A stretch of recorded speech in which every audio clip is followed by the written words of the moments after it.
welcome back to the Citizen channel. You're all staying safe and well. And this is a part 3, so if you've not watched part 1 and 2, get back and watch them. I think they've been, if I say so myself, I've a lot of fun having them and a lot of fun doing them. A lot of personal observations of this season we're looking at. Of course, we're looking at seasons 75-76. My first season where I was in work, so I was getting out and about, watching the boys in blue. I wasn't having too many trouble with girlfriends, spending my money and stuff like that at that stage. So I was still thoroughly engaged following our wonderful team around. So please join me as we look at part 3 of 3 now, the final part of the 75-76 season. Please, if you are new to your channel, push that subscribe button, push the bell notifications. Great to have you on board. Everything City, past and present, of course. And if you can help me out with a little thumbs up, a little like, guys. I say we don't perhaps get as many for these history vlogs as we do some of the newer stuff I do, but it'll be very much appreciated. And I'll be very, very grateful. Right, in part 2, we looked at a devastating injury, of course, to the king, my hero, Colin Bell. We had a trophy in the cabinet, as Buck celebrated winning a trophy as a manager and a player, the first to do it at City. And yours truly hadn't been sure which part of the body Chewett had scored with at Wembley that day. But as I said, make sure you watch part 2 to find out about that. So we pick up part 3 after that Wembley triumph. And initially, straight away, a blow for Tony Buck, perhaps a blow for City, although we weren't that bothered, in fairness, I'll admit it. But he lost his right-hand man, Ian McFarlane. I'm not too sure the players were too worried about it either. But he left City citing reasons that his family couldn't settle in Manchester. Perhaps he wanted somewhere warmer, or perhaps not, because they all moved back up to Sunderland. So, I don't think it's any warmer up there, because I've been the last couple of years and it's flipping freezing. Anyway, so I don't think he wanted the sun on his back, that's for sure. But so he lost his right-hand man. But on the pitch, after the joy of Wembley, Sheffield United were quickly put to the sword at Main Road 4-0. Hartford with a couple of goals. Royal and Chewett scored as well. And yet another big bottle of whiskey for old Tony Buck as the February manager of the month. That's his second one. I'm sure he wasn't drinking it all himself. Bell was back for the reserves, but taking things as easy per medical advice. I think he knew himself, and I think anyone watching him knew it wasn't quite right by a long, long way. Another 0-0 with Burnley at Turf Moor, because we'd drawn with them early in the season, where poor old Rodney Marsh had lost his job, basically. Buzzer didn't score, though, so that was good. Dennis Chewett missed not one, but 2 penalties, though, so that didn't go down well, though. He had a chance to sort himself out very soon after that.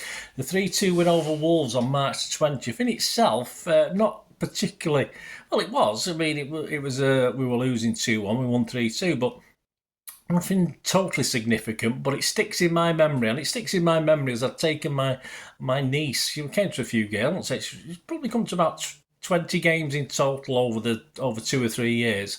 My niece Pauline, to a few games, and she'd been at this with me, this Wolves game. Wolves went 2-1 up in the 80th minute, and she was claiming she'd be desperate for the lose. So despite me wanting her to hang on, because I hated leaving games early, we were 2-1 down. I'd lost all hope, perhaps. I took her, and I missed our equaliser in the 82nd minute. And you know what girls are like? They do take a little bit of time, don't they, at the toilets? My apologies, ladies, but hey, there you go. And I also missed our winning goal in the 85th minute. So I missed 2 goals, and I just walked out. I didn't even go back in the ground. I was just so depressed. Obviously, I knew we'd gone ahead 3-2 and won them because of the cheering, etc. I made sure, though, any other games she came to after that, as I said, not too many, but she made full use of the half-time break when she tagged along. So, that does stick in my memory for that one. City scorers were Doyle, Keegan and Chewett from 12 yards, another penalty. Third time lucky from the spot after those 2 misses at Burnley, of course. 3 away games, a 1-0 loss to high-flying QPR at Loftus Road, no shame in that. A 0-0 draw at Stoke, we should have done better. And a 2-1 loss to Ipswich. We didn't have a good record at Ipswich. Jed Keegan got our goal that time. Led us to a home game with 4th place Derby County. We sat 7th, but some 11 points behind them and 14 behind leaders QPR. Many forget the early aborted comeback from Colin Bell that season, remembering the Boxing Day one from a couple of years later. Of course, we'll cover that in a couple of years' time. Well, not in a couple of years' time, but in a couple of years' history time anyway. On April the 10th, he started and played the full game against Derby County. This Derby County game, a 4-3 win at Main Road in front of 42,061 of us. Stewart got a couple of goals. Royal and Power scored as well in a pulsating game, end-to-end stuff.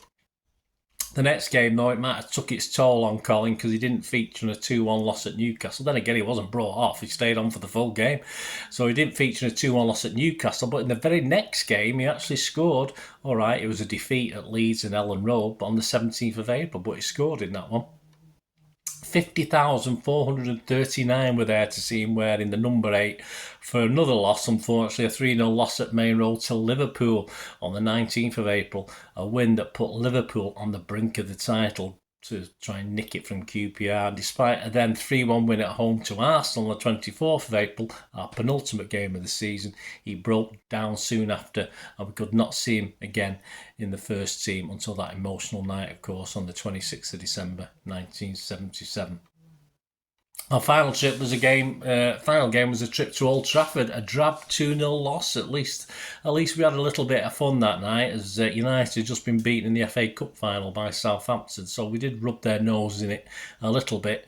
I did actually put a little picture of a ticket stub up on Twitter, and Marc Weaver at MWeaver M721398842 remembers that the game got abandoned on about 82 minutes. Now, it's something I hadn't remembered personally. I wouldn't have put that in here, but I did try and quick look on the internet. I've not had a chance to ask my old Dr. Gary James about it, but I have to believe what Marc says. With crowd trouble, there were fences up at the time, of course.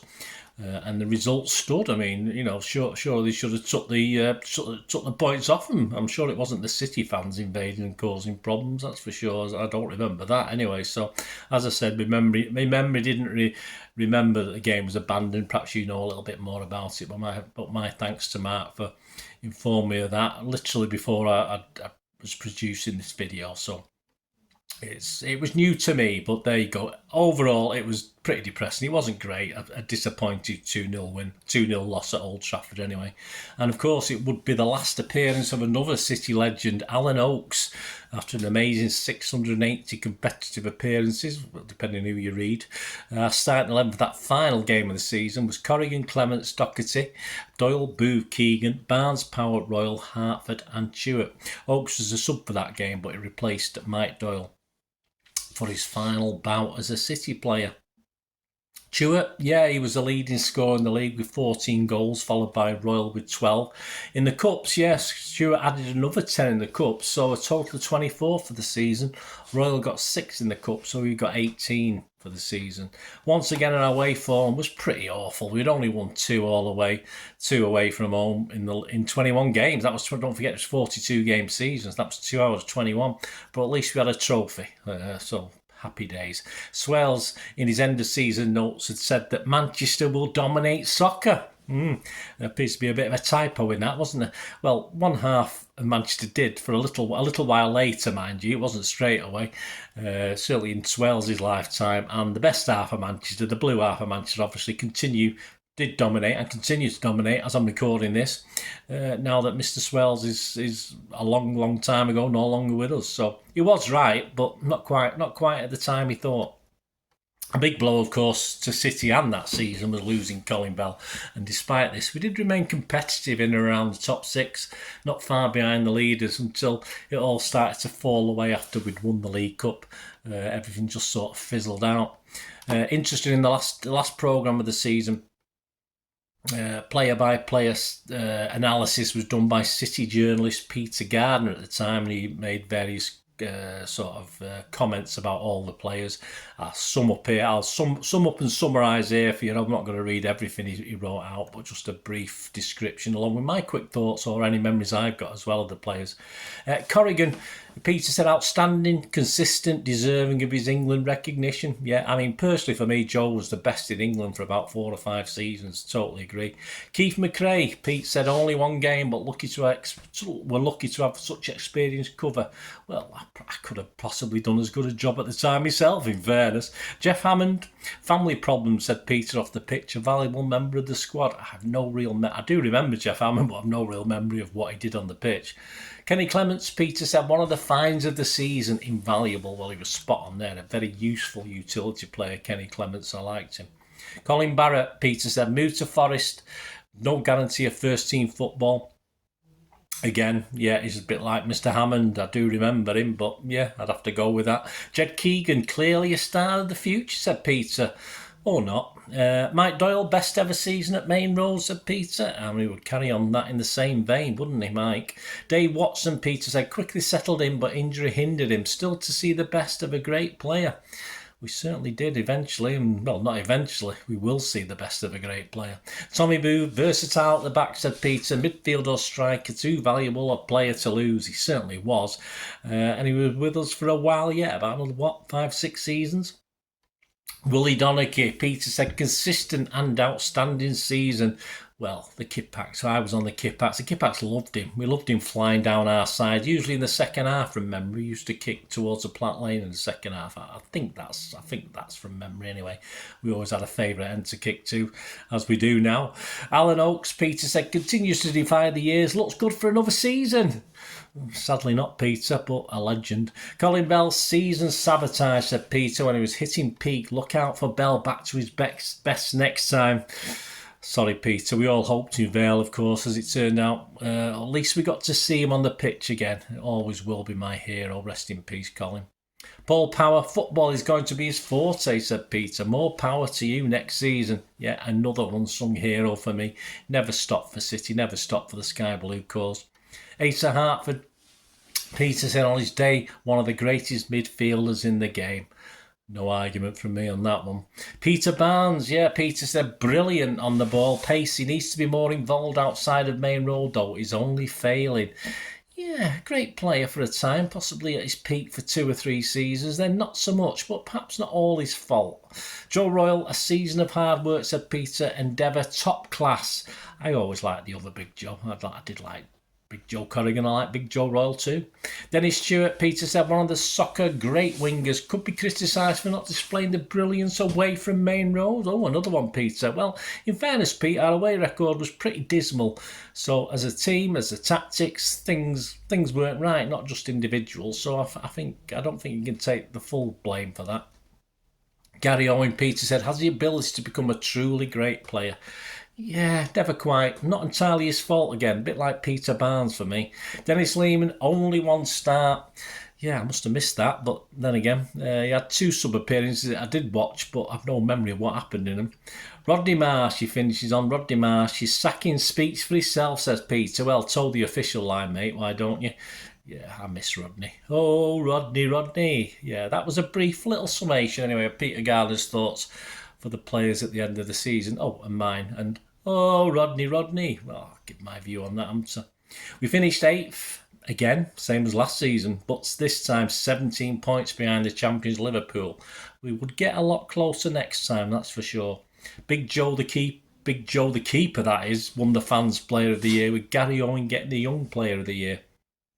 Average crowd up on last season, 34,281. I think it'd get even better, but certainly for season tickets the following season. Hope you enjoyed this look back of the 75-76 season with my personal observations as well as some of the facts and some of the fun around it. I hope you found it informative and entertaining. Hopefully, I do my best. This look back at the 75-76 season in this look at City's history from 1880. That's a long time ago. Thanks for joining me, guys. Please next join me for 1976-77, where finally, we actually won a few more away games, I think, and we made a pretty big bid for the title this season, so join me for that. Thanks for watching, guys. Until we meet again, share us your memories. It'd be great to hear from you. Only ask one thing, don't I? Please stay safe, Blues. Come on, City. Bye for now.